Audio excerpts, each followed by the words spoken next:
बघा, एका चौरसाची बाजू 10 सेंटीमीटर आहे व दुसऱ्या चौरसाचा कर्ण 12 सेंटीमीटर आहे. तर दोन चौरसाच्या क्षेत्रफळात किती सेमी फरक असेल असा प्रश्न केला. मित्रांनो, बाजू दिली असता चौरसाचं क्षेत्रफळ आपण काढतो बाजूचा वर्ग या सूत्रानुरूप. ज्या चौरसाची बाजू 10 सेंटीमीटर त्याचं क्षेत्रफळ 100 चौरस सेमी. आता कर्ण दिला असता क्षेत्रफळ कसं काढायचं, तर कर्ण वर्ग भागिला 2.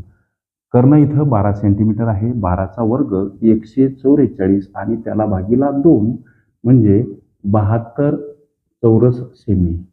हे या कर्ण दिल्या चौरसाचं क्षेत्रफळ. फरक विचारला म्हणून इथं 100 वजा 72 अर्थात 28 चौरस सेमीचा फरक असेल. हे उत्तर पर्याय क्रमांक ए मध्ये